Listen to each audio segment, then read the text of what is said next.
is a Learfield presentation of the Oregon Sports Network. And Oregon is going to play in the national championship game. This is Duck Insider. These are good problems to have, right? So much success that you have more than one place to be. 5-3, touchdown, Oregon. Off a dribble, launches, and hits the three. Oregon leads. What a great opportunity it is to be able to play at University of Oregon. I'm just incredibly proud to be a part of something like this. She wants another three. Oh, three in a row. Big Ten champions. National champions, yes. The Ducks take home an indoor national title. We are so privileged and so fortunate. We get to see all these young people. We get to see this incredible growth, which is what college is all about. This is Duck Insider on the Oregon Sports Network from Learfield, presented by OnPoint Community Credit Union. People are the point. Now let's go live to the Country Financial Studio to talk Oregon Duck Athletics. Dual diamond postseason game day around the University of Oregon today. I'm Joey Mack. Thanks for joining us. I'll have the call for Oregon baseball tonight against Utah Valley. A 5:45 pregame show, 6 o'clock first pitch for the Ducks against Utah Valley. The 1 versus the 4 seed in the Eugene Regional. 6 o'clock, the first pitch scheduled. Pack PK Park. Looking forward to some postseason baseball at PK Park. Also of note, Oregon softball in Oklahoma City. It is an elimination game here tonight. The Ducks will play Ole Miss at 6:30. So we've got dueling diamonds going on around Oregon athletics tonight, both on the ESPN family of networks. KWVA's got the hometown radio call for softball. We've got the call here across the Oregon Sports Network for Oregon baseball. I look forward to a lot of runs scored by Ducks here tonight. Arizona and Cal Poly are playing right now, if you're live with us in the 1 o'clock hour here on Duck Insider. That began Eugene Regional action. Ducks hoping to advance. You can play 3 in a regional and win. It can be a 3-game series. Or you could end up having to play 5, go 4-1. Let's just play 3, huh? Oregon baseball against Utah Valley here in Eugene on ESPNU at PK Park tonight. And then, of course, Oregon softball against UCLA last night. We'll break it down. And as a result of that loss last night, Oregon softball is taking on Ole Miss this evening at 6:30. It's on ESPN in Oklahoma City. Also today, the debut of a new head coach, Trent Kersten, the Oregon volleyball head coach.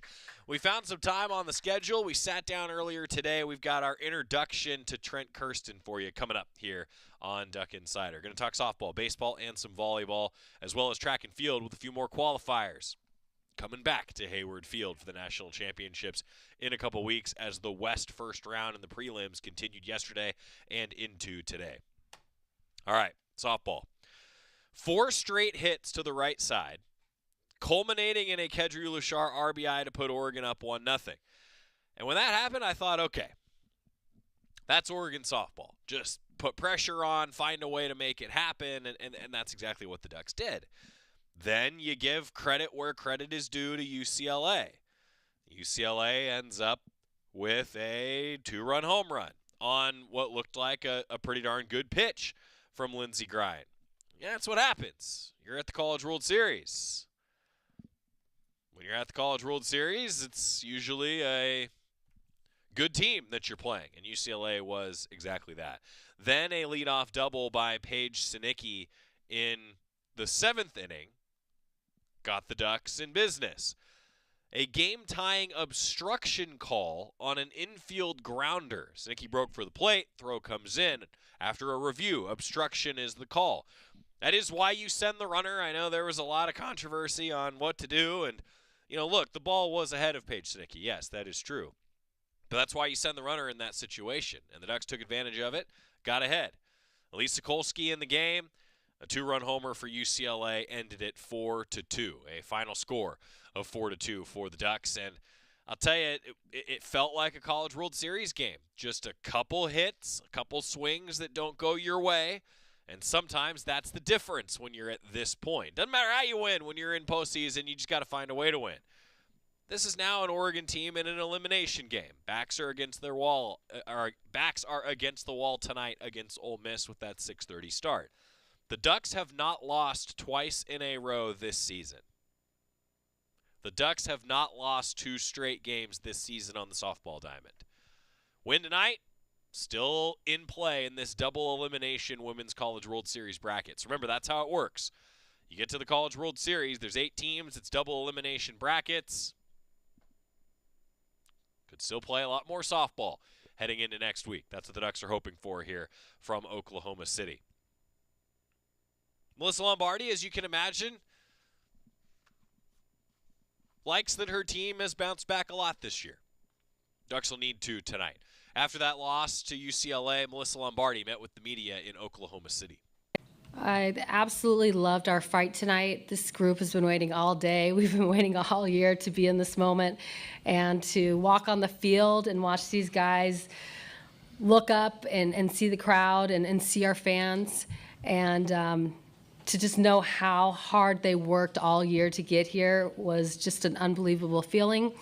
I loved our fight throughout the entire game. It was a dogfight. I thought Lindsay did a great job on the mound. Our defense was great. It was a total pitcher's duel, and I just look at 2 swings that were the difference maker. But I'm just proud of these guys and how they came back. They tied the game up and gave us a chance to win the ball game. Like I referenced the obstruction rule a couple of years ago, went against you guys, and then it snowballed the other way. Your perspective on the play at the plate and how confident were you going into the review that it was going to be overturned and that was going to be a tie game at that point? I think you never know what the reviews, what it's going to come back to, but just seeing the play and looking at it from my advantage point, it just looked like it was obstruction from the beginning to the end of the play. How impressive is it for Lindsay to have another quality outing against a good offense, especially when the game's kind of shaped to favor hitters right now? I love what she's doing on the mound, and I love our team and how they fight behind her. I'm really proud of her. We're on the other end of this, but these guys, you're going to see a really good-looking team tomorrow. I love how these guys play and how they play for each other. She works her butt off for these guys, and they do the same. So I'm proud of her fight. It's tough to be on the other end of it, but we've been here before, and we have that experience. These guys do a great job of putting it away and being ready to go for tomorrow. And so I'm looking forward to seeing her and her teammates back on the field ready to compete. Despite the outcome, it seemed like they played with a lot of joy. You were talking about the fight right now. It's such a big moment for a lot of these players playing in the first World Series, and you being here before. Did you say anything to them pregame that kind of calmed nerves, before they stepped out on the field? For them just to stick to their process. It's something we've been doing all year long. It doesn't matter where we're playing, who we're playing. It's about us. That's the most important thing, and understanding what our process looks like. And for them just to continue on. For this group, it's their first time today to play at the World Series, and what an unbelievable thing for us. We've been waiting all year to be here. So, again, I love their fight. A couple things go our way and we could be on the other side of this. But what I do know is every time something doesn't go our way, how do we bounce back? And we bounce back the way the Ducks know how to bounce back. Coach, you talk about bouncing back, and after all of your losses, you've not followed it up with another one, haven't lost consecutive games this year. How much and what are you telling your team going into tomorrow in the elimination game? For them we talk a lot about to have the ability to start fast, stay fast, and finish fast. And I thought we started a little slow today. And I think for them, I think you're going to see them start fast tomorrow. One, I don't know if you had a chance to look back at it yet, but did Elise miss her spot, or was Clemens just come through with a big hit there? And 2, I realize not that you have very many good options with Pola next, but because Clemens had homered off Elise earlier in the season, was there any thought of managing around that or getting around her in any way? We're in the moment, we're heat of the moment, and we're making those decisions, and we felt great with our decisions, and those were the decisions that we made, and we went for it. I thought Elise came in relief and was really excellent on the mound. I loved what she was doing.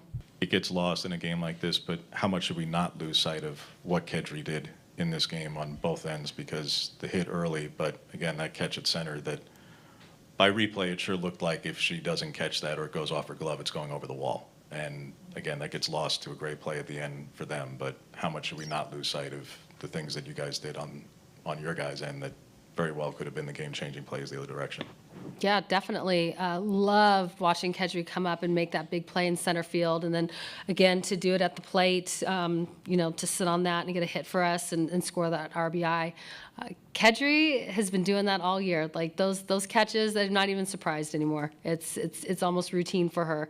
And then just how she's been coming up clutch all year has been so impressive. Again, just extremely proud of her, and I'm looking forward to seeing her do it again tomorrow.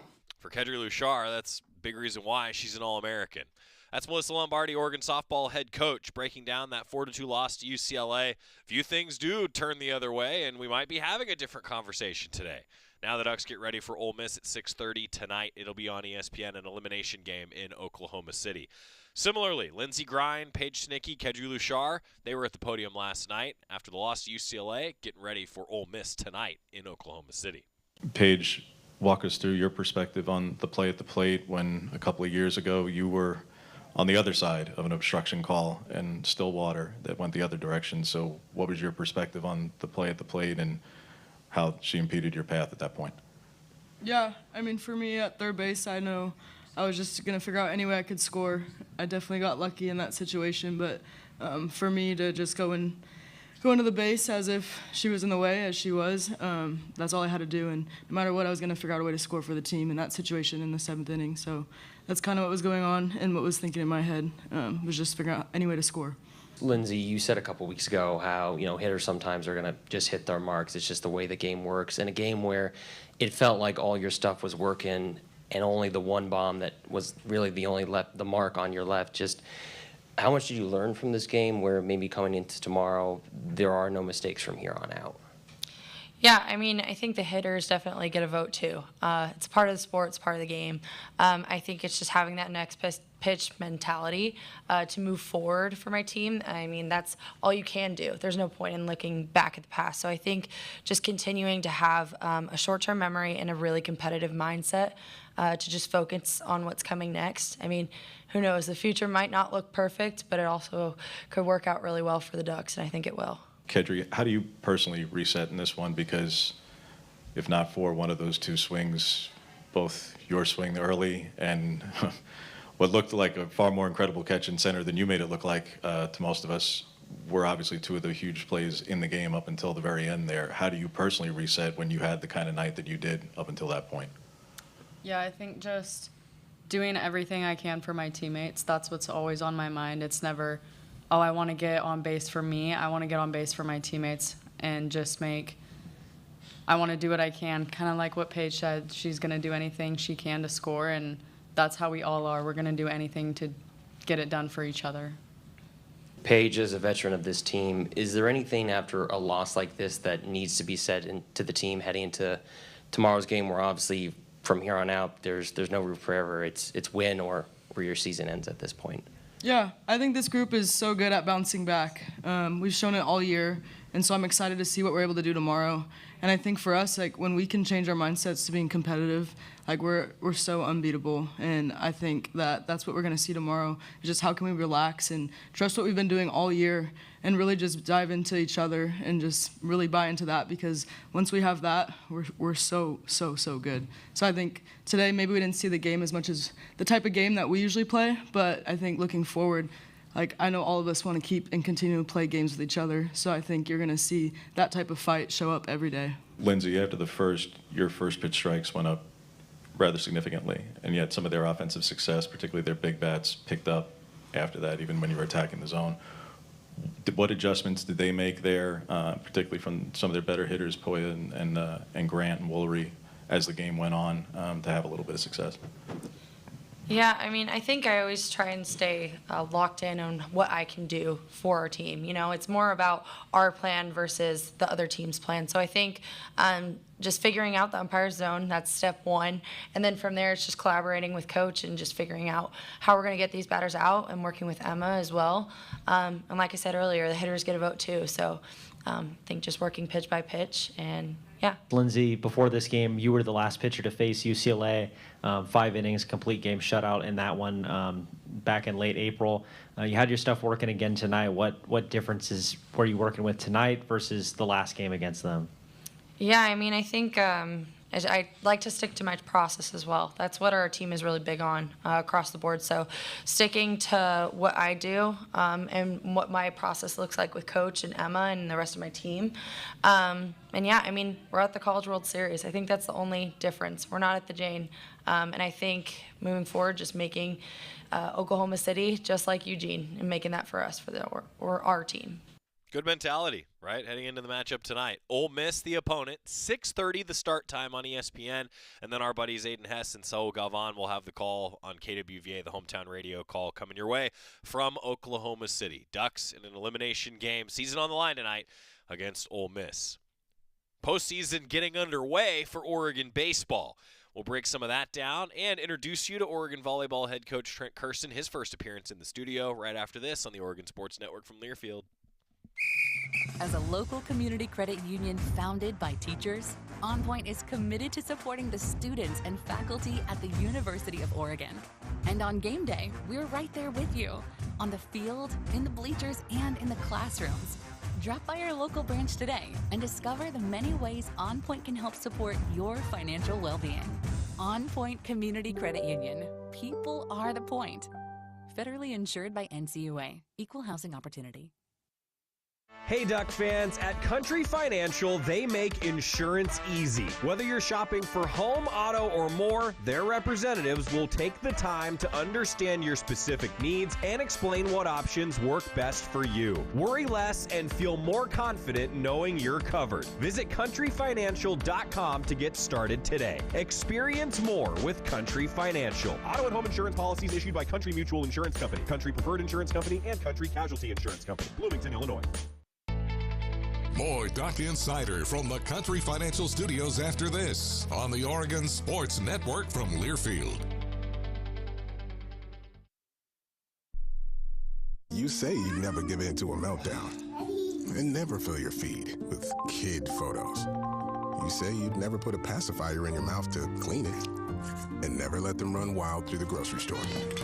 So when you say you'd never let them get into a car without you there, no, it can happen. 1 in 4 hot car deaths happen when a kid gets into an unlocked car and can't get out. Never happens.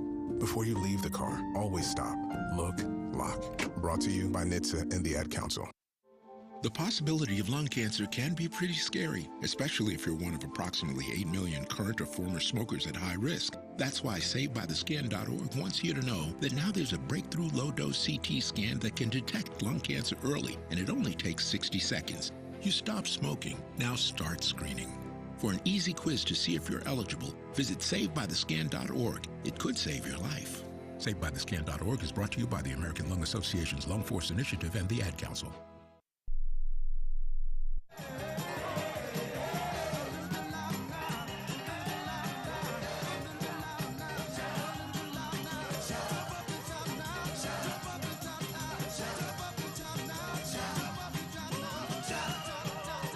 Lindsey Grine was just talking about having it feel like the Jane in Oklahoma City, and maybe just play shout. Just start playing shout all the time. I could see this team doing that. Part of why this team has bounced back, I think, so well as we welcome you back to Duck Insider, presented by OnPoint Community Credit Union, is that they just simply don't mind. They just have that great energy about them. You know, and I got to say, it was cool to see last night that among the Oregon softball alums in attendance yesterday were Janie Takeda-Reed, Alexa Peterson, Hall of Famer Alexa Peterson, Gwen Svekis, Lauren Linval, Cherish Burks, Caitlin Howard, and Taya Bird. All kinds of alums were in Oklahoma City for this team. I thought that was really cool to see. It had been 7 years since Oregon softball's been to the Women's College World Series, and a lot of the names that I just read were a big reason that the Ducks softball team got there in the first place. To Oklahoma City, about a decade ago now? A little over a decade ago. That was cool. That was really awesome to see.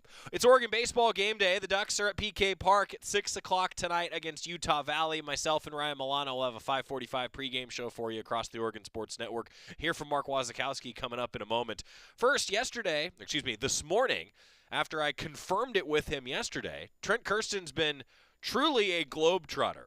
All over the world recruiting, putting together this Oregon volleyball coaching staff and roster.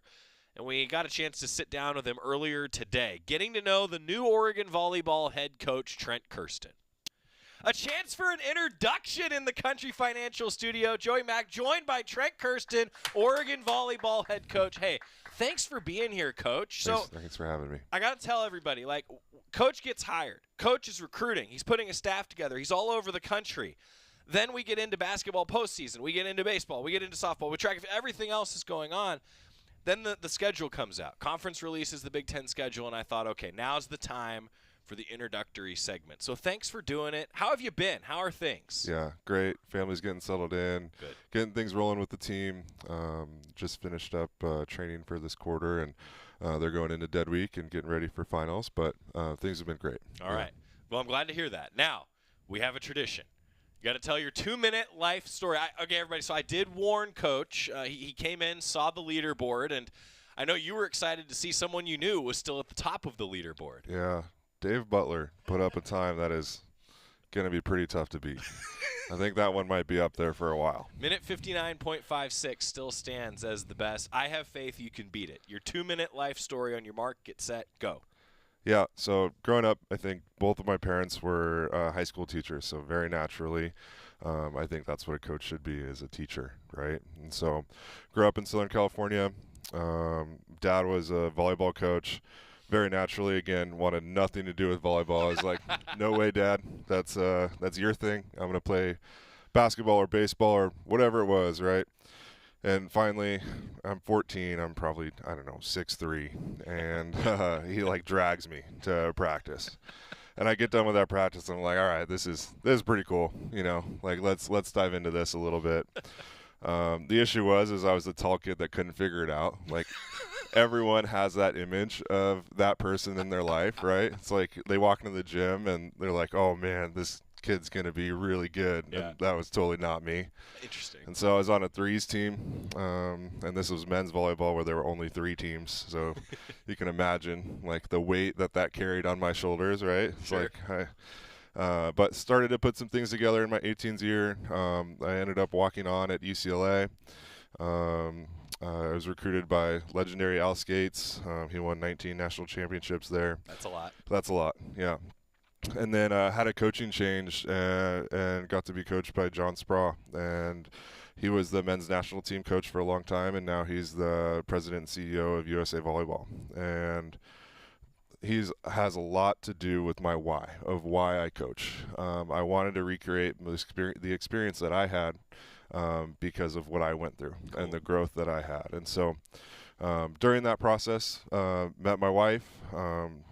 Ironically, this is probably sensitive, but she played softball for UCLA, and so that's tough, At least we got the Big Ten championship to show for it. That's right. That's right. We're coming back in the World Series today, right? That's right. And what else? We have 2 amazing daughters. One of them's about to be 3, and one of them just turned 1. And so that's a bit about my life story. I bounced around a few different places. Really just love my job. I love coaching. I love the student-athlete experience, and I can't wait to create that here. 218.9. That was good. That was okay. No, that was good. So here's the thing. Like, when I ask this to a 20-year-old student-athlete, it's like a minute 20 is probably the average. Is that about right, Scott? Like a minute 20, minute 30. And they're always like, I don't know what else to say. Yeah. Well, then you go through a career, you have a family, and suddenly it's like 2 minutes. That's pretty easy to fill. So I say 218 is pretty darn efficient. Great. Yeah. Great. Well done. Now I have multiple follow-ups. Great. Okay, so you're playing. What was your student-athlete experience like that made you want to do this so much? Go in depth on that a little bit. What are you trying to create after your experience? Yeah, I think just the pursuit of excellence on so many different levels, right? It was, I think the professional model in so many ways is about the individual and the individual's contract. Sure. And the collegiate experience, to me, is the highest level you can get to, maybe outside of the Olympic Games, to where you can really be about the team still. And so I really liked that aspect of it. I liked all the things that I learned through teammateship, and I learned by doing them poorly for a while, right? And then my coaching staff had to teach me, and I thought they did just such a great job with mentoring me and my teammates to figure out how to be good at the end of the year. Because ultimately that's what this is about, is we want to be playing our best ball at the end, and we also want to be connected for a long time after we graduate. Right. Right. Yeah, that's a good point. I mean, you think about like building the community that goes with the team. So I want to go back in time too to 14-year-old you then. Yeah. Like, do you use some of the same techniques as a coach now that were used on you over your playing career? Gosh, I don't know. I try not to think about my own playing career when I'm coaching our team here. I think, you know, you don't want to be the guy that's like, hey, I was really good, and because I wasn't, you know. And like I'm at my heart, like I'm still the walk-on kid that wasn't good enough, and I want to help them like close the gap on wherever they need to go with it, whether it's in their positional group or compared to, you know, maybe they were second team all conference. Like, how do we close the gap on first team all conference? Yeah. How do we close the gap on honor or all American? You know, like how do we do those things, and how do we teach through those? Maybe a better way for me to ask this question though is like you're emulating in a lot of ways and learning from what coaches have taught you. You know, you mentioned like that you had these good coaches. And that had to be pretty inspirational for you. I imagine you do draw from that on a daily basis. Yeah, no doubt. I still do. Like I'm still really close with a lot of people that I've gotten to play for. You know, John and I talk a lot. The rest of the assistant coaches and I talk a lot. Like one of them's actually the head coach at USC. He was one of my assistant coaches. So, yeah, super grateful to be connected to such a strong community. And again, like I rely on those guys when things are tough and you're trying to get through something that's you know, challenging. Your path here, as we continue talking volleyball with Coach Kersten, why'd you choose Oregon? What brought you here? Yeah, I think everything that the old staff and Matt accomplished here is so impressive. Like I'm so excited to build off of that, and also rebuild it, right? Because it is a pretty big rebuild, and the other parts of the job that were super interesting to me was Rob's vision for where we're going to be in the Big Ten, you know, and I could see us and I could see myself like wanting to be a part of that. And so the other aspects really aligned with the personal life. Like I've got 2 young daughters, you know, and so where do I want to raise my family, you know, and I just thought Eugene was this unbelievable place, unbelievable opportunity to raise our kids and just a real community, you know. I can tell you from experience that our roots here have gone down very deep, and it would be very hard to rip the tree out at this point. So, no, I'm with you. I get it. You mentioned the Big Ten, you know, like, does that excite you to play in this conference? Because, look, we look around. We know there's a lot of good teams in the Big Ten, particularly in volleyball. Yeah, I think the Big Ten is the gold standard, right, for our sport. And so getting to be a part of the Big Ten and the way that they support volleyball, from media day to, you know, attendance to all these other aspects that are involved in the experience here, was a big draw for me, for sure. I'm curious, too, like we talk about, you know, you as a teacher and then excited to play and be in this environment. For somebody watching, then, give us the recruiting pitch. Can you summarize that for us? Like, why come play volleyball at Oregon right now? Yeah, I think it's an opportunity to have kind of a blank slate. So you get to come in and you get to establish yourself. You're not behind someone that's 2 years ahead of you, established as All-American or All-Conference player and all that other stuff that comes along with that. I think it's an opportunity to come in and be able to play and compete for a spot immediately, right? And you get to compete for, you know, in the best conference in the country, at one of the coolest locations in the Big Ten, I think. Obviously, I've got some bias there, but I think Eugene has been just unbelievable, and I know our staff feels the same way. Like, none of us, you know, we came and played here, I think, one time, maybe 5 years ago, but just being around and getting involved in the community has been a pretty incredible experience. So we're going to press pause with Trent Kersten, the Oregon volleyball head coach, introducing you to him, and we'll continue on that environment, why he came to Oregon when we return. It's Duck Insider. Keep it here on the Oregon Sports Network from Learfield. With a great selection of new Toyotas, everyone knows your summer starts here at your Toyota dealer, even your pet parrot. Right, the summer starts here. Well said. Dealer inventory may vary. See your participating Toyota dealer for details. Event ends June 2nd. Toyota, let's go places. As a local community credit union founded by teachers, OnPoint is committed to supporting the students and faculty at the University of Oregon. And on game day, we're right there with you, on the field, in the bleachers, and in the classrooms. Drop by our local branch today and discover the many ways OnPoint can help support your financial well-being. OnPoint Community Credit Union. People are the point. Federally insured by NCUA. Equal housing opportunity. With a great selection of new Toyotas, everyone knows your summer starts here at your Toyota dealer, even your pet parrot. Right, the summer starts here. Well said. Dealer inventory may vary. See your participating Toyota dealer for details. Event ends June 2nd. Toyota, let's go places. Don't go anywhere. Duck Insider continues after these messages on the Oregon Sports Network from Learfield. I'm a pretty great multitasker. I can wash dishes and do laundry. I can roller skate while walking my dog. I can even order lunch while doing my homework. But I can't use my phone while driving. A distracted driver is one of the leading causes of death in the United States. So when it comes to driving, please, don't be a multitasker. Don't drive distracted. A message brought to you by the National Highway Traffic Safety Administration, Project Yellow Light, and the Ad Council.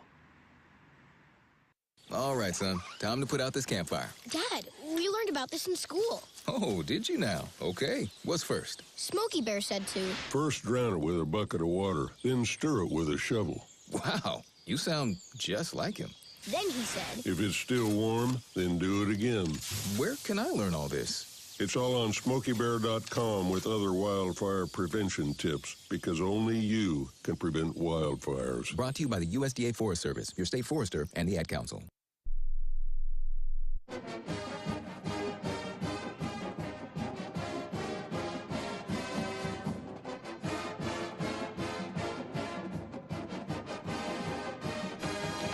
Duck Insider, presented by OnPoint Community Credit Union. Joey Mack here with you in the Country Financial Studio. Oregon baseball game day. The Ducks facing Utah Valley at 6 o'clock at PK Park tonight. We'll hear from Mark Wazakowski coming up in just a little while. First, though, we continue getting to know the new Oregon volleyball head coach in Trent Kersten. He has played here as an opponent, and I wanted to ask him a little bit about that as we continue talking Duck volleyball with Trent Kersten. I'm glad that you mentioned, though, the experience that you had as an opponent, because I want to tell a quick story. It's fresh on my mind actually talking about softball, because Coach Lombardi came here as an assistant, was like, whoa, this is something, then ends up a few years later coming back, be like, I'm going to be the head coach here. Yeah. Did you draw on that experience? Like, how much did that influence you? Yeah, I think, again, I'm pretty relationship-driven, and so I remember getting to play here, I can't remember what year it was, but just going into, like, the offices outside of Matthew Knight and being like, oh, my gosh, I think this is one of the best office suites in the country, you know? But not only that, it's the court space, it's, you know, all the technology that we have behind sports science. Ultimately, it's the ability to develop a student-athlete and discover their best faster. Yeah. Right, and at a higher level here, and that was another thing that really attracted me to be able to come be the head coach here. Well, and then you also attracted some people to build out your staff. Yeah. Tell us a little bit about your staff and how it all came together. Yeah, so Giovanna has been the head coach at Bakersfield for 11 years, I think, and I knew we were kind of gonna have to go the international route, at least at first, and so I really wanted someone on staff that was experienced, has made a tough place really good for a long time. Yeah. And then the third part of that is she went through exactly what our internationals are going to go through. Right. She is from Brazil. She came to the U.S. to play college volleyball, ended her career at ASU. And so she's got just a perspective that I don't have. Right. Like, I didn't go through that. I grew up in Fountain Valley, California, and went to school 45 minutes away. Right. You know, and so, like, I really wanted to learn from everything that she's been through and try and give them the best experience that I can. Sure. You know, and so, That's cool. and then Sarah Smivog was with me at LMU, actually played for me. She's just kind of a ride or die person. You know, she's got my back all the time, and I've got hers, and it's been really, really fun to watch her grow into such a great coach over the past couple of years. And then the last person, as far as the coaching staff to round out, is Lauren Page, who is an alumni here, and I wanted that connection to the program and everything that the old staff and that those players created. Like, I really wanted a connection to that, because this program has just an exceptional tradition. Yeah. I think that's awesome that you said that, because like when I saw the announcement that you were bringing in Lauren, I was like, well, that's awesome because it's a chance for like that connection, right? You talk about like bridging gaps and eras, and I don't know, it just seems like that's really important to you. That's the vibe I'm getting. Yeah. Again, I think at the end of the day, we have to be relationship people. Like we work in athletics, and there's all these metrics of like what we need to do and what we need to accomplish, but we have to understand that we work with people first. Sure. It's a big deal. Okay, international recruiting. You certainly have done that. Just looking at the way the rosters come together, what was that process like? Just take fans through it, putting the roster together so far. Yeah, I think the first probably 3 months I probably logged, 35,000 miles on a plane. And I hope you got the exit row. Yeah. I think our travel people helped us out with that. But a plane is still not the most comfortable thing for me. I'm 6'10", and so logging that many miles wasn't the most glamorous thing. Yep. But yeah, I had to put together a roster, right? And so it takes what it takes, and you got to get it done. And so went to a bunch of different places, used all the connections that we've built over the years to figure out a way to put together hopefully a competitive roster in the Big Ten. I'm curious too. Like, yes, you're a coach and you got to do these things, and it takes what it takes, as you said. Was it cool traveling around? Like, honestly, did you at least get some good experience out of that as an individual? Whew. Yeah, I think perspective, right? I remember I went to Poland was one of my first stops. Okay. And, you're booking travel, you're going through it, you're trying to put together your trip and what matches you're going to see and all that stuff, right? And then you realize, like, how close you are to some pretty important things going on in the world, right? And so then it's like, oh, wow, like, this is pretty close. And then you're going to a bunch of different places. But I think the main thing is that, again, this is very much generalizing. But when you get into some type of argument with people from a bunch of different countries, they're not fighting to be right in the conversation. They're just fighting to try and understand your perspective, which I really appreciate. And I think that's a very healthy way of looking at how to put together a team. That is so true and a great point. I can only imagine what that's like. How many different languages did you hear in your travels over the last few months? Oh, man. At least 5. Yeah, that's at least cool. 5. Yeah. So I think that there's something to be said. And part of why I asked this, like, for example, the tennis rosters here at Oregon. Yeah. Now the women's golf roster, like, very international driven. Yeah. It's one of the coolest things for me just to even be, adjacent to it, to all these different cultures and the relationships that are built. I feel like you've got a great, awesome roster that's going to be a lot of fun for various reasons, even off the court this year. Yeah, I think it'll be interesting to see how much we can learn from each other, right? At the end of the day, we've got to put together 16 people that have never played together before in their lives, right? And so to think that this is all going to go just perfectly smooth and we're going to take off at first, I think is maybe a little bit far-fetched. Like, I think we're going to have some bumps in the road. But I'm excited to work through those with these people. Like, I think I recruited all of them on the concept of, like, hey, what can we learn from you guys and your experiences? You guys have all been playing volleyball for a long time, and how can we as a coaching staff get you to discover your best by December, and then on a much larger scale, when you're walking across the court on senior night, can you have peace of mind and knowing that you discovered your best? That's cool. Yeah, that's cool. Now, I bet, too, you're excited for a competitive practice heading into the season, right? Because you mentioned, like, it is kind of a blank slate, isn't it? Yeah, excited. And we're trying to compete as much as we can in the gym. There's a really great competition of box ball the other day, and so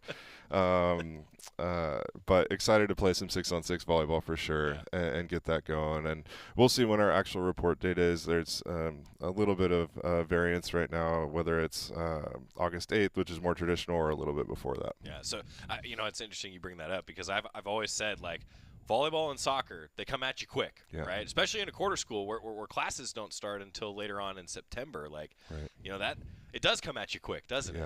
Yeah. Well, I remember that's the other thing with playing Oregon years ago is it was like third weekend of our preseason, and I was asking, Matt and Chid, I was like, hey, have you guys started class yet? They're like, no, we don't start for another 3 weeks or something like that. And I'm like, oh, man, what an advantage that is for our fall sports to be able to have unencumbered days where you just get to train and get ready to compete. Yeah, it's amazing, too. I'll tell you, like, you have a few of those preseason matches. Then the students come back Yeah. in full force. Just circle that one on your calendar. Yeah. That's all I ask. Yeah. The schedule, by the way, the Big Ten did release the conference schedule. Just in general, what do you see? You're starting on the road in Champaign, and then before we know it, Iowa in town on October 3rd to open up the Big Ten schedule. Yeah, I see about 10 matches before that we need to really focus on. That's right. Right? That's right. Yeah, I get it. Yeah, conference releases the conference schedule, but the preseason's important to you. I know it is, right? Yeah, it's a huge deal. I mean, it's 4 weeks of competition, and again, putting together a full schedule in a month in February is not the most ideal situation, but we've managed to do it. We're staying fairly regional, but I'm excited. That'll get announced hopefully next week sometime. Sounds good. Yeah. Now, I have to ask this question because you mentioned you're 6'10". How often are you not the tallest person in the room? Very rare. Yeah. Very rare. Sometimes there's a basketball player that's like 7'2" that walks in the door, or I try not to stand next to them. Yeah. Hey, the offices at Matthew Knight Arena, there'll at least be a couple days where someone will walk by where you won't have to look down. Yeah. You know, I get that. Well, hey, thanks so much for taking the time. What else should fans know? What did we miss today? Gosh, I think what I want fans to know is, like, hey, let's come out and support this new group. Cool. Let's come out and let's come to matches. Let's show up. Let's support them through the bumps in the road, and let's see how good we can be in December. Yeah. Right? Like, that's the ultimate goal. Is, we're gonna build over time, and we're gonna be playing, hopefully, again, our best at the end of the season. Trent Kersten, Oregon Volleyball. Thanks for taking the time, Coach. Appreciate it. Thank you. Be fun to get to know him as he continues to come into the studio heading into the fall. That's Trent Kersten, new Oregon Volleyball head coach. It's going to be here before we know it. We're at the end of the spring and now getting ready for some of those sports that get underway in August. Oregon Volleyball, one of them. When we come back, Oregon Baseball. Talked to Mark Wazakowski earlier. We've got that for you next on the Oregon Sports Network from Learfield. At Shadow Hills Country Club, we're more than just an award-winning golf course and practice facility. Our events team offers all-inclusive event pricing that allows us to take care of all the details while you enjoy your event. Our indoor and outdoor venues offer you a wide variety of fully staffed options that put the focus on you. From weddings to business and social events, at Shadow Hills Country Club Events Center, you get the benefits of a resort atmosphere and amenities in a peaceful country setting, just minutes from downtown Eugene. Call for a tour today or visit shadowhillsevents.com. As a local community credit union founded by teachers, OnPoint is committed to supporting the students and faculty at the University of Oregon. And on game day, we're right there with you, on the field, in the bleachers, and in the classrooms. Drop by our local branch today and discover the many ways OnPoint can help support your financial well-being. OnPoint Community Credit Union. People are the point. Federally insured by NCUA. Equal housing opportunity. Duck Insider continues after this timeout on the Oregon Sports Network from Learfield. Hi, I'm Ryan Blaney, a third-generation race car driver, and I dedicate a lot of my time going fast. But when my grandpa was diagnosed with Alzheimer's, it was a very unexpected bump in the road for us. It's important to notice if older family members are acting differently or having trouble with routine tasks. Early detection of Alzheimer's can give your family time to explore support services and access available treatments. If you or your family are noticing changes, it could be Alzheimer's. Talk about seeing a doctor together. Visit alz.org/time-to-talk. A message from the Alzheimer's Association and the Ad Council. Kids ask their parents a lot of questions. Why can't people fly? Gravity. Is the moon really made of cheese? Yep, cream cheese. When can I move into a big kid's car seat? For some questions, parents may not have the answer, but that's okay. They can't know everything, but knowing the right seat for their age and size will help protect them in a car crash. Find out more at nhtsa.gov/the-right-seat. Where do babies come from? Good luck, Dad. A message from NHTSA and the Ad Council. I'm coming home to the place that I remember. Back to the land of my first love. Would you spread wide your arms for this wayward son? Oregon Baseball game day. We're getting ready for Utah Valley, the 1-seed Ducks in the Eugene Regional, taking on Utah Valley, the 4-seed here. Oh, there's nothing like postseason baseball at PK Park. And earlier today, as part of our pregame show that's coming up at 5:45, I talked to Mark Wazikowski, and we figured, hey, let's use it on Duck Insider too. Talking with Waz, getting ready for postseason baseball at PK. We're talking in your office. That's a good thing. You're hosting a regional. If I told you beginning of the season you'd be hosting a regional, you'd probably say, well, Joey, I think I'll take it, huh? Yeah, no doubt about it. I mean, good morning first off. And we missed a birthday yesterday. It was Cole Fisher's birthday. He's a Duck fan. You don't know this young guy, but he went through a season-ending injury and maybe even career-ending injury with us early in the year. And it was birthday yesterday. He'll be with us today. It's a fight with fish deal, hashtag. He's an awesome young man, just an awesome team guy. And we missed that birthday yesterday. So happy birthday, Cole. We love you. And he's been with us in our dugout, specifically on the road this year, several different times, and it's been great to see him. But, if you started the year and you take it back and you say, hey, regional this year, and you go, wow, okay, 5 years in a row? Yeah, 2 regionals, 2 super regionals, and then what are we going to do this year about it? Are we going to make the regionals again? That'd be really cool. That's what you'd say. And we're here. We get a chance to be able to tee it up, one of the 64 teams in the tournament, to have a chance to win a national championship. And now you got to play well. It's not about the seed. It's not about the draw. It's not about the home team, away team. It's just about you better play better than the other 3 teams in your regional to advance this weekend. I was talking about Cole. I mean, that is a cool piece for you, right? It's a bit of an inspiration all season long for you guys, hasn't it? Well, I think so. It's just reality and perspective, and he got hurt in just a very freak conditioning situation, and it wasn't anything super high intent. It just goes to show you how quickly things can change in this world for all of us. I just got a phone earlier today with a guy I worked with at the University of Arizona years ago, and there was a student athlete that was part of the last national championship team there, the 2012 national championship team, and he came down with cancer. So, and that was news to me. And you're going, man, okay, so this kid's 30 years old and he's got cancer, and you're going, wow, can things change quick, right? And I think that's hit everybody out there. Everybody can probably get a little bit of an example in their own lives, and that's what we have now in our program with an unfortunate circumstance. But we're going to try to make the best of it. And so is Cole. He's an awesome young man. He's going to be super successful, and we're just happy he's here. And happy birthday, dude. Puts it in perspective, doesn't it? As you get ready for postseason, you mentioned you're one of the last teams playing here, Waz. It never gets old. Hearing your name called never gets old playing baseball on today, does it? Not at all. And it's hard. It's going to be hard. You're going to need some breaks. You're going to need the crowd to not sit on their hands and kind of see how this is going, but to get off their seats and really, like I've said, be the reason to make PK Park a real home field advantage, and flip momentum. That's the fans' job, in my opinion. It's easy to get excited when a guy hits ball over the fence for the Ducks, and yes, cheer on that. But how about when things are going sideways? Be the reason why the team maybe flips the negative into the positive. The support of the fans can also be something that gets really infectious in a good way and can really help that team. And you're going to see it all day today in these other regionals with home teams, home teams crowds, maybe assisting the home team when they need it, and maybe being the reason why they win that game. And so that would be my movement for the fans today. And in addition to that, Waz, how about the benefits being at home in preparation? You don't have to travel. Take fans through the week. How valuable is it to be at home heading into the regionals? For this week, especially because, the last 2 weeks we were in Omaha, and then we didn't come home before the Omaha experience. We were, at Iowa. And so, on that trip, we go 4-1 on the trip, and we win a conference championship. But we were gone for, 10, 11, 12 days. These kids are still in school. And so we're gone for that amount of time. There's stresses, not sleeping in your own bed and all the other routine things. And now we are this week. And so I can just imagine if we're going on the road this week, that would have been a little bit of a different feeling and a grind.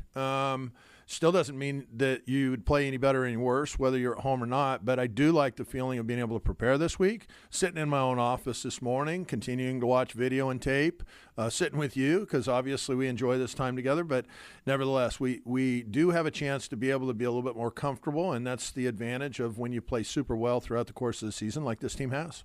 A lot of good wins on your schedule, Waz, and that's how you got here. Take fans through that too a little bit, just how you got here. Summarize the season heading into regionals now. Simple college season. It's a 15-week season. The 15th week is your conference tournament. So take that out of it. You got 14 weeks.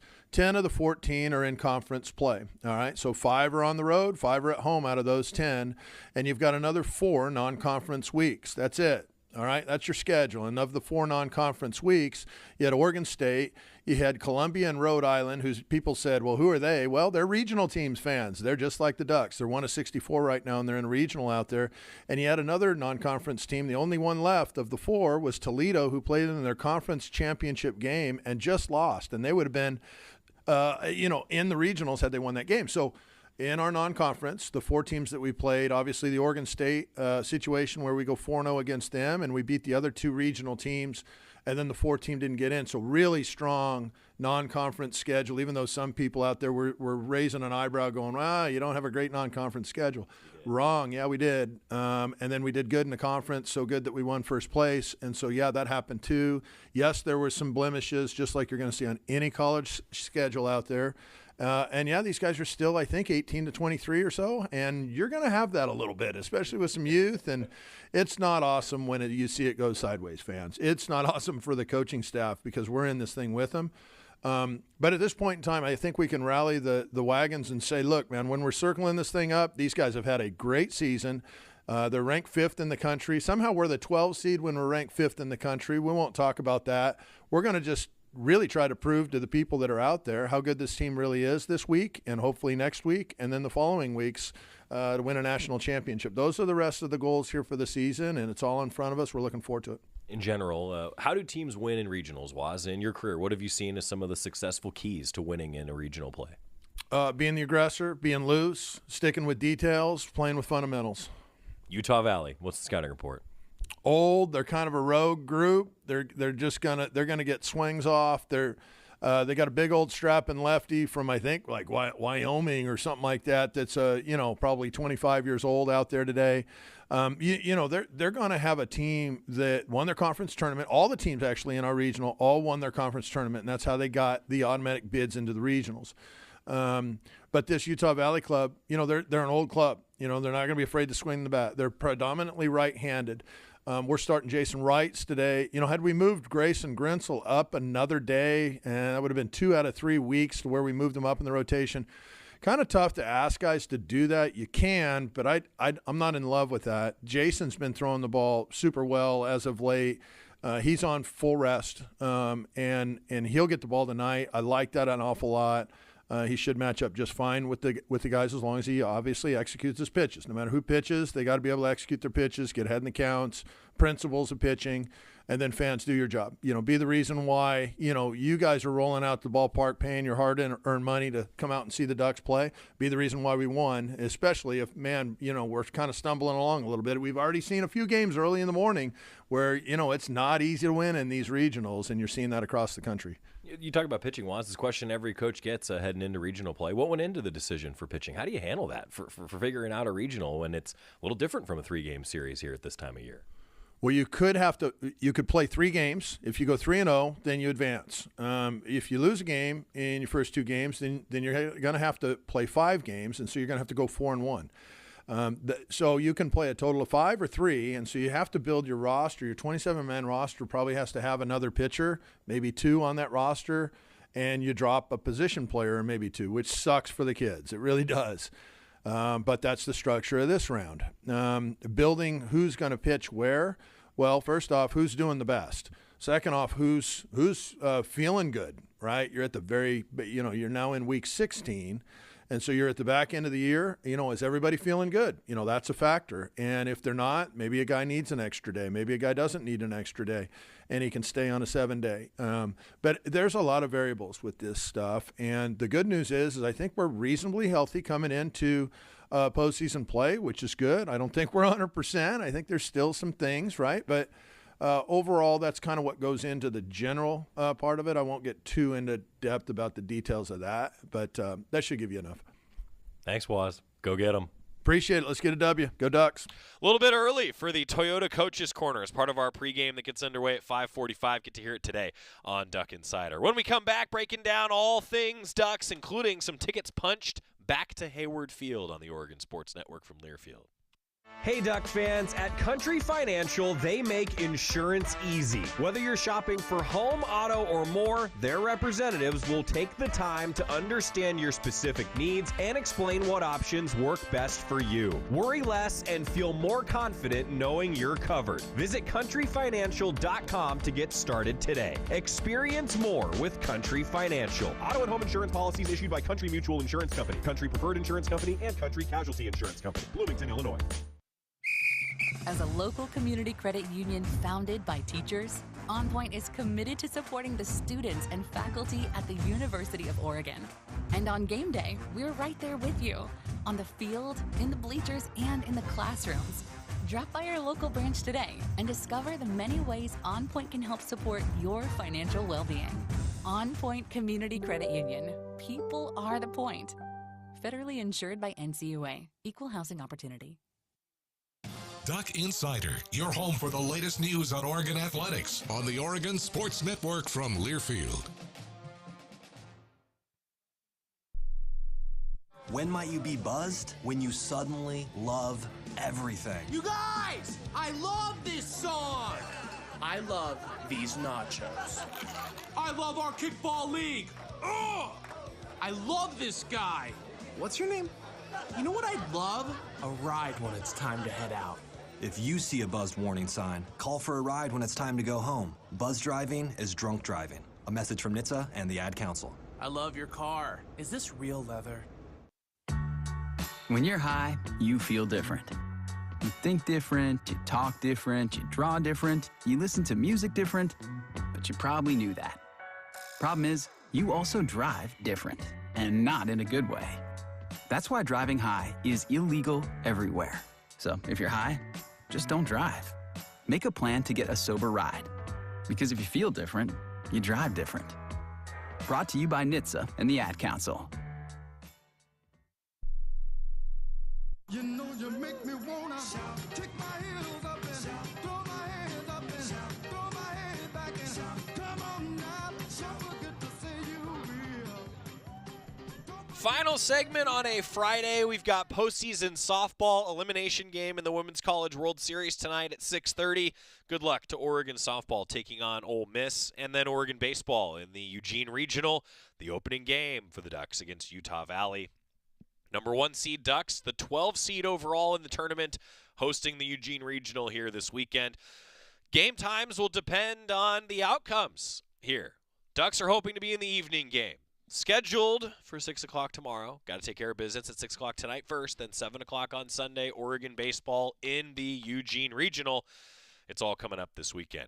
Meanwhile, for track and field, the Oregon women picked up their second and third national qualifiers Thursday at the NCAA West first round. Diana Chirotich and Emily Fitzsimmons are advancing to the NCAA championships in the 10,000 meters and pole vault, respectively. Ducks also placed 5 into the next round of the regional meet. It continues today, tomorrow.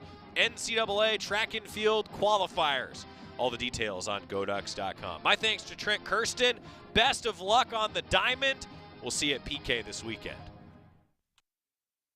Are you prepared for an emergency or disaster? Because it's not a matter of if, but when. Don't find yourself saying, I'll trust water bottles and a flashlight to save the day, but I'll be proved wrong. With a tornado approaching, I'll realize that I lack a wheelchair-accessible shelter. When the floodwaters rise, I'll be up in the attic with 20 cans of beans. It's a recipe for disaster. let's prepare so we all have a better story.